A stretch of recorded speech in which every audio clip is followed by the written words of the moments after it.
अस्सलाम वालेकुम स्टूडेंट्स। मैंने एक व्हाट्सएप ग्रुप बनाया हुआ है with the name of semester 4 years law. ठीक है, तो जो भी स्टूडेंट जो सेमेस्टर का है वो इस ग्रुप को ज्वाइन कर सकता है। ठीक है, इस ग्रुप का लिंक वीडियो के साथ नीचे ही डिस्क्रिप्शन में मिल जाएगा। ठीक है, अब ये ग्रुप क्यों इंपॉर्टेंट है, इसमें क्या खासियत है? पहली बात तो ये है कि इस ग्रुप में ये सिखाया जाता है कि आपको एग्ज़ाम का क्या पैटर्न आएगा, एग्ज़ाम का पेपर कैसे अटैम्प्ट करना है, किस तरह के क्वेश्चन पेपर में आ सकते हैं, अगर एमसीक्यूज़ आ गए तो एमसीक्यूज़ किस तरह के पूछे जा सकते हैं। उसके अलावा जो भी इंपॉर्टेंट चीज़ें हैं वो इस ग्रुप में सिखाई जाती हैं। यहाँ पे आप देखें कि मैं वीडियो के अंदर जो हेडिंग्स मौजूद होती हैं, मैंने उन हेडिंग्स को यहाँ पे देखें ग्रुप में शेयर किया होता है। तो ज़ाहिर ही बात है, जो स्टूडेंट्स मेरी वीडियोस देखते हैं उनको ज़रूरत होती है हेडिंग्स की, तो मेरे ग्रुप को अगर वो ज्वाइन करेंगे तो उनको हेडिंग मिल जाएगी। फिर यहाँ पर आप देखते जाइएगा कि मैंने कितनी इंपॉर्टेंट इन्फॉर्मेशन यहाँ भेज रखी है कि जिन स्टूडेंट ने मिड टर्म की तैयारी करी, ज़ाहिर बात है मेरे ग्रुप से ही करी थी, मैंने अपने ग्रुप में सारी बातें पीडीएफ्स भी शेयर किए, साथ में मैंने कुछ वीडियोस लिंक्स भी शेयर कर दिए थे। यहाँ टॉप पे मैंने वीडियो लिंक्स भी भेज रखे हैं इनको, ताकि ये वीडियो लिंक के ज़रिए भी समझ लें कि मैंने ये पीडीएफ क्यों भेजे हैं, और पीडीएफ ग्रुप में इसलिए शेयर कर दिया ताकि उनको आसानी से डाटा मिल जाए। साथ में मैंने लिंक्स भी यूट्यूब वीडियो के भेज रखे हैं, ऑडियोज़ पे भी समझा दिया है कि इन लोगों को, इन स्टूडेंट को कैसे अपने डाटे को रिवाइज़ करना है। और अल्हम्दुलिल्लाह जिन स्टूडेंट ने मिड टर्म की तैयारी मेरे साथ करी है उनके पूरे नंबर आए हैं अपने मिड टर्म के पेपर में। एक स्टूडेंट के सिर्फ एक नंबर कम थे पेपर में। अल्हम्दुलिल्लाह सारों का एक अच्छा रिजल्ट निकला है मिड टर्म का। इंशाल्लाह फाइनल की भी तैयारी मैंने इस पर स्टार्टअप करा दी है। जो भी स्टूडेंट इसको ज्वाइन करना चाहता है वो लिंक को ज्वाइन कर ले। इंशाल्लाह बाकी स्टूडेंट्स के साथ साथ आप लोगों को भी तैयारी करा दी जाएगी। अब आप टॉपिक को हम स्टार्ट करते हैं। Welcome two levels academy Islamabad. अब हमारा आ जाता है रेड कलर अवार्ड। अब तक की जो पिछली वीडियोज़ है अगर आप लोगों ने नहीं देखी, मैं आप सबको यही मशवरा दूंगी कि जो पुरानी वीडियोज़ है, पिछली वीडियोज़ है, प्लीज़ उन वीडियोज़ को जाके देखा करें, क्योंकि उन वीडियोज़ की जब आपको समझ नहीं लगेगी तो आपको ये रेड कैलिफ अवार्ड भी नहीं समझ लगेगा कि रेड कैलिफ अवार्ड कैसे अचानक से ईजाद हो गया। ठीक है, अच्छा, पिछली वीडियोज़ अगर आपने देखी हैं, खासतौर पर 3 जून प्लान की और कांग्रेस मिनिस्टर्स की और जो पाकिस्तान रेजोल्यूशन की हैं, तो इन्हीं वीडियोज़ के इर्द गिर्द ये टॉपिक भी घूमता है। अब इसमें हुआ क्या, ये जो अंग्रेज़ आपको दिख रहा है इस तस्वीर में, इस बंदे का नाम था रेड कैलिफ अवार्ड। ये एक अंग्रेज़ था। इसने किया क्या, इसने बेसिकली जब इंडिया बंट रहा था, 2 हिस्सों में बन रहा था, यानी कि इंडिया को जब तोड़ के पाकिस्तान में भी तब्दील किया गया, ठीक हो गया, तो उस वक्त पाकिस्तान पे कितना हिस्सा पाकिस्तान को जो जाएगा उस पर जो तारे लगानी थी, जो बाउंड्रीज लगानी थी, उस काम के लिए इस बंदे को रखा गया। ठीक है, बाउंड्रीज वगैरह दिखा देती हूँ आपको तस्वीर में, क्या पता आपको समझ ना आ रही हो। मैं यहाँ से क्रोम पे जाती हूँ। अच्छा, यहाँ पे मैं लिख रही हूँ कि बाउंड्री वॉल्स, तो मैं यहाँ लिखूँगी कंट्री बाउंड्री लाइन। ठीक है, कंट्री बाउंड्री लाइन, यानी कि मुल्कों के बीच जो लाइंस लगती हैं वो हम देखते हैं। इमेजेस पे आप जाएं तो ये देखें कि इधर तो खैर तस्वीर पे तो दिखा नहीं रहे। अब जैसे कि यहाँ पे रोड बनाई गई है 2 कंट्रीज़ के बीच, और ये देखें ये बाउंड्री बनी हुई है। तो ये जो आपको बाउंड्री दिख रही है इस तस्वीर के अंदर, कि एक ये मैदान है जहाँ आर्मी चल रही है, ये मैं दिखाती हूँ, एक ये मैदान है जहाँ आर्मी चल रही है, एक ये मैदान है जहाँ आर्मी चल रही है, और इन दोनों के बीच ये कांटेदार तारे हैं। इस तरह से रेड कैलिफ ने ये कांटेदार तारों को बिछवाया। इसका ये काम था पूरी इस डॉक्यूमेंट में। ठीक है, तो वो हम रीड करते हैं इसको, सही है। तो अब हम इंट्रोडक्शन से स्टार्टिंग लेते हैं। The Red Caliph Award was a very important decision during the partition of India in 1947, when the British India was being divided into 2 countries. ये कह रहे हैं कि जब इंडिया डिवाइड हो रहा था 2 कंट्रीज़ में, जैसे कि पाकिस्तान एंड इंडिया, उसके लिए रेड कैलिफ अवार्ड बड़ा ज़रूरी है, क्योंकि इसी ने ही ऑफ कोर्स तारे वगैरह बिछाई थी ताकि अलग हो जाए 2 मुल्क। अब ब्रिटिश लीगल एक्सपर्ट, मतलब कि ये जो बंदा था ना रेड कैलिफ अवार्ड में, जो बंदा जिसका नाम है रेड कैलिफ, इसका पूरा नाम बनता है सर साइरिल रेड कैलिफ। ये एक लीगल एक्सपर्ट था, यानी कि इसके पास लॉ की भी बड़ी अच्छी नॉलेज थी। ठीक है, समझ लीजिए ये भी एक तरह का लॉयर ही था। ठीक है, अब ये जो अंग्रेज बंदे थे सर साइरिल रेड कैलिफ, इनको ये काम दिया गया कि ये ड्रॉ करें बॉर्डर लाइंस को। ठीक है, मुझसे पढ़ा नहीं जा रहा था, बॉर्डर लाइंस को। ठीक है, यानी कि नक्शा एक तरह का बना के दें। तो इन्होंने क्या करा, ये देखिए यहाँ पे मैंने नक्शा भी बनाया हुआ है। ये पूरा का पूरा जो इंडिया था, इसके आधे हिस्से पे जो नक्शा इन्होंने पूरा प्रिंट करा है पाकिस्तान का, ये इन्होंने प्रिंट किया, यानी कि इन्होंने बनाया, और यानी कि जितना हिस्सा इंडिया को जाएगा उस इंडिया का जो नक्शा है वो भी इन्होंने ही बनाया। ठीक है, इनका ये काम था कि ये बाउंड्री लाइन बनाएंगे between the 2 countries. The final decision made by him is known as the Radcliffe award. और जो इनका फाइनल डिसीजन बना, यानी कि फाइनल डिसीजन का मतलब ये है कि कौन नक्शा जो फाइनल हो गया था उसको हम फाइनल डिसीजन कहते हैं।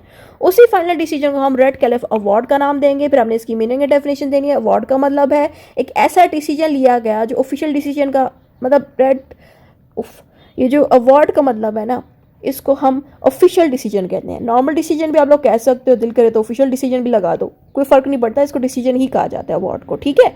ये एक ऐसा बंदा डिसीजन लेता है जो खुद एक इदारे में काम कर रहा हो, यानी कि किसी अथॉरिटी पे हो, वही बंदा ही इस तरह के डिसीजन लेता है। सही हो गया।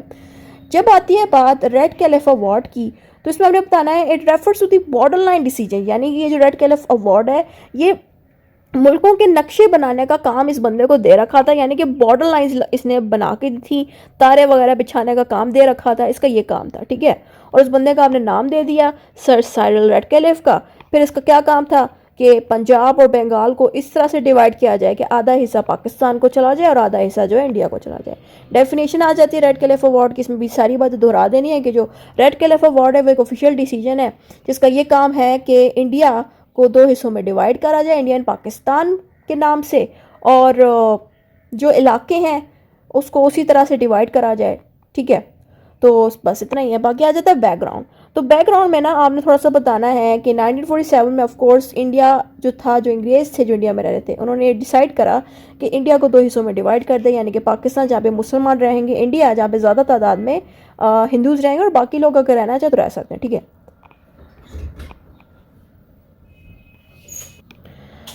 ओके, ये हमने पढ़ा ऊपर वाला कि नहीं? अच्छा, इसमें ये भी लिखना है आपने कि some areas like the Bengal and Punjab, अच्छा ये हम पढ़ चुके हैं। कह रहे हैं कि पंजाब एंड बंगाल के इलाके के जो लोग होंगे ना, जो इंडिया की बात करें कि पंजाब और बंगाल जो इंडिया के अंदर मौजूद है इलाका, इसमें जितने तादाद में मुसलमान हैं वो हिस्सा पाकिस्तान को जाएगा, जिसमें हिंदू ज़्यादा हैं तो वो जगह जो है हिंदूज को जाएगी। सिख वगैरह भी वहाँ पे मौजूद है तो वो भी अपनी मर्ज़ी से चाहे तो आधे सिख पाकिस्तान में आ गए थे और आधे सिख इंडिया में रह गए थे, ठीक है। फिर आते हैं appointment of the red caliph. Red caliph की अपॉइंटमेंट कैसे हुई, किसने इसको रखा? जाहिर ही बात है आपने इसमें ब्रिटिश गवर्नमेंट का नाम लेना है कि जो ब्रिटिश गवर्नमेंट थी उसी ने ही सर साइरल रेड कैलिफ को इस काम से रखा कि वो लीड करे, गाइड करे कि बाउंड्री कमीशन, यानी कि बाउंड्रीज कैसे बनेंगी। अब मैं आपको बाउंड्री कमीशन बता देती हूँ। बाउंड्री कमीशन बेसिकली एक इदारा है जिसका काम था कि जो ताने हैं वो बिछाई जाएं ताकि दो कंट्रीज़ के बीच एक डिवीजन दिख सके, एक फ़र्क दिख सके कि ये हिस्सा उनका है इंडिया का और ये हिस्सा पाकिस्तान का है। तो ये इस कमीशन का काम है, लेकिन इस कमीशन को चलाने वाला कोई नहीं था, इसलिए इस कमीशन को चलाने के सर साइरल रेड कैलिफ को भेजा गया, जो इस कमीशन को ये ऑर्डर दे रहा था कि आप जाएँ और जाके उन जगहों पर जाके तारे बिछाएँ।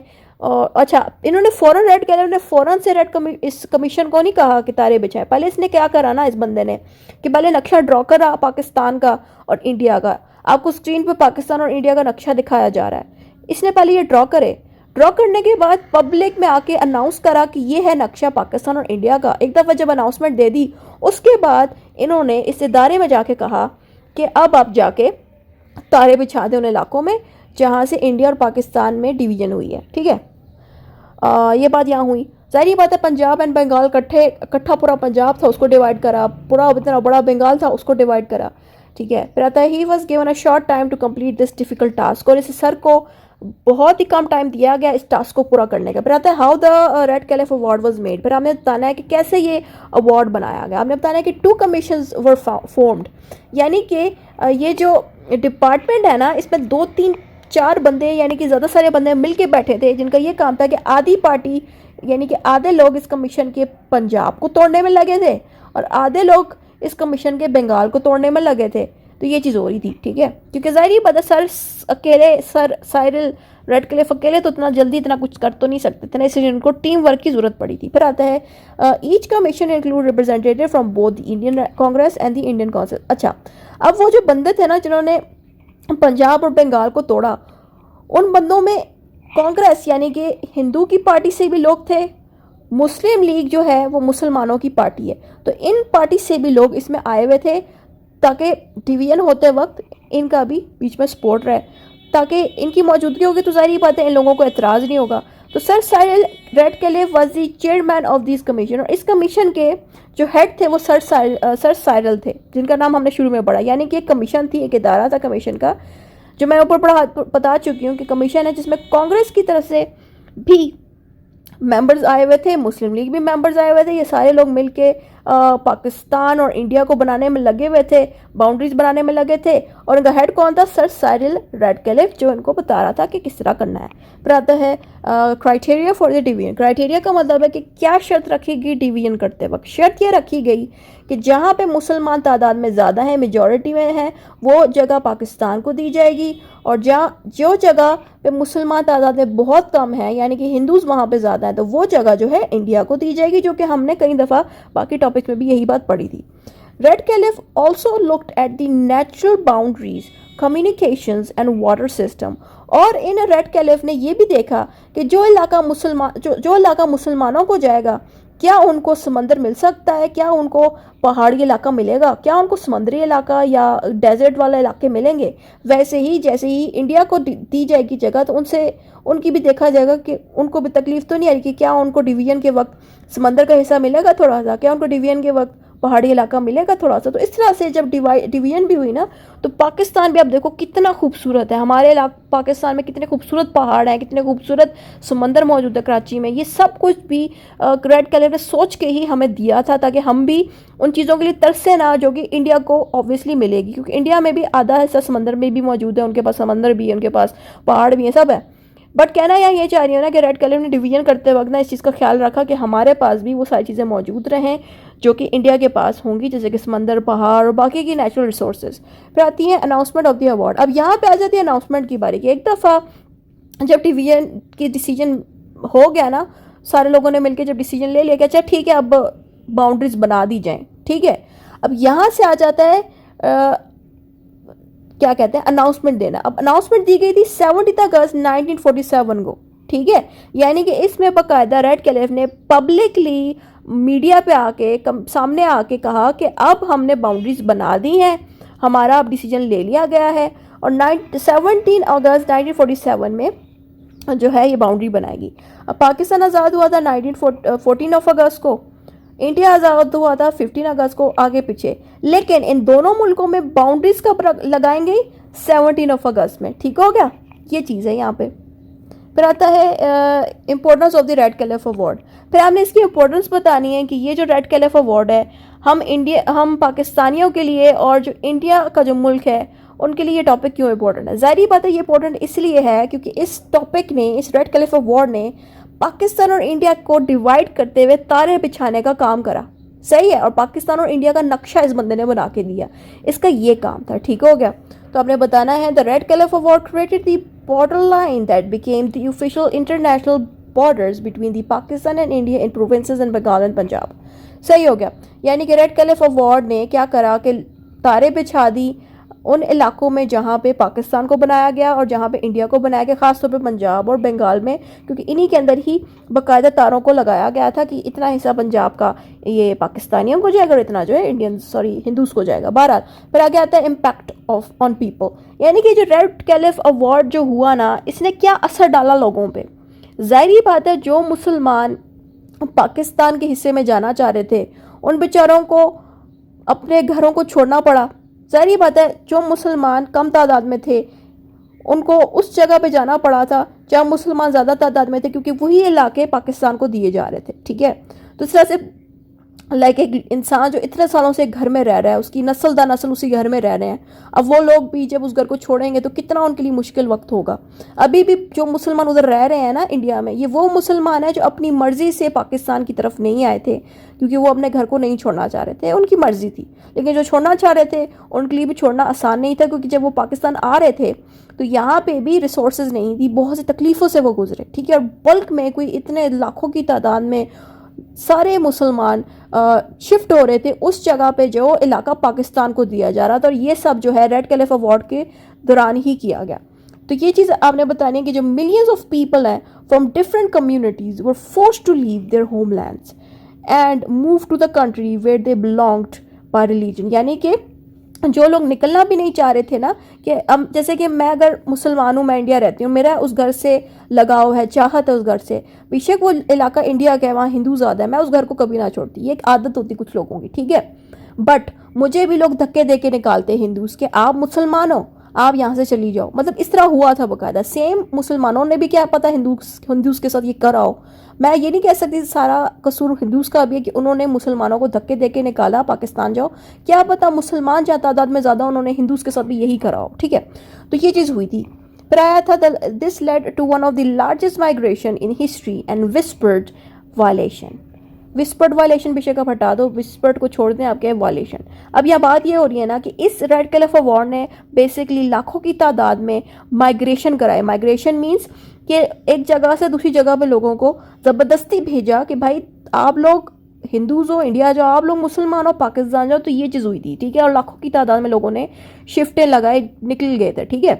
और ये हिस्ट्री की सबसे बड़ी शिफ्ट थी कि इसमें बहुत ज़्यादा तादाद में लोग आगे पीछे हो रहे थे। लेकिन इसमें लड़ाइयाँ और वायलेशन होने के चांसेस ज़्यादा थे, क्योंकि ऑफ कोर्स इसमें मारपीट हो रही थी, मारपीट के भी निकाला जा रहा था, कपड़े भी फाड़े जा रहे थे, कईयों बेचारे खून भी हुए थे जब वो शिफ्ट हो रहे थे पाकिस्तान में। तो आप सोचें कि ये जो पाकिस्तान जिसमें हम सुकून से रह रहे हैं, इसको बनाने में कितनी तकलीफ आई होगी, कितनी तकलीफ़ों से हमारे दादा परदादा गुजरे होंगे। अच्छा, फिर आता है controversies and the challenges. Controversies means कि क्या क्या बातें सुनने को मिली हमें इस पे, और चैलेंजेस मीन्स क्या तकलीफ़ें और मुश्किलात आई इस रेड क्लिफ अवार्ड में, हम जानते हैं वो। Some areas that had the Muslim majority were given to India such as the Gurdaspur and the Pathankot. यहाँ पे ये कह रहे हैं, मसला यह है ना कि रेड क्लिफ अवार्ड ने सीधा एक बात बोली कि जहाँ पे मुसलमान ज़्यादा है वो इलाका मुसलमानों को जाएगा, जहाँ हिंदू ज़्यादा है वो जगह हिंदूज को जाएगी, सॉरी इंडिया को जाएगी। यहाँ चीज़ ही और होगी। यहाँ पे क्या हुआ कि मुसलमान जहाँ तादाद में ज़्यादा थे वो जगह भी इंडिया को दे दी गई। वो जगह कौन सी थी? गुरदासपुर एंड दी पठानकोट, ठीक है। ये इलाके भी इंडिया को दे दिए गए, जिसकी वजह से पाकिस्तान इस चीज़ पे बड़ा आर्ग्यू करता रहा, अभी भी कर रहा है कि आपने अनफेयर तरीके से, इंडिया ने अनफेयर तरीके से, गलत तरीके से ये दो इलाके भी पाकिस्तान से ले लिए। अगर ये होते तो ऑफकोर्स वहाँ के भी मुसलमान सुकून से रह रहे होते, because it affected the assess of Kashmir. और जाहिर बात है इन दोनों चीज़ों की वजह से जो इंडिया था उन्होंने भी अपना आधा पैर कश्मीर में छोड़ दिया, जबकि उनका बनता नहीं था वहाँ पे, क्योंकि वहाँ सारे मुसलमान थे। और जब पाकिस्तान की बात करी जाए, उन्हीं का ही बनता था कश्मीर, पर उनको नहीं मिल सका। मैं इस पर ज़्यादा बात नहीं करूँगी, पता चले इंडिया आके मेरे कमेंट पे आके कह रहे हैं मैडम आपकी हिम्मत कैसे हुई ये सब कहने की, तो इसलिए मैं ज़्यादा इस पर कुछ नहीं कहूँगी। बहरहाल कंक्लूजन आ जाता है, जो भी ऊपर मैंने लिखा था वही चीज़ आपने दोबारा से कंक्लूजन में देख के लिख देनी है। इतना ही था इस वीडियो में। खुदा हाफिज़।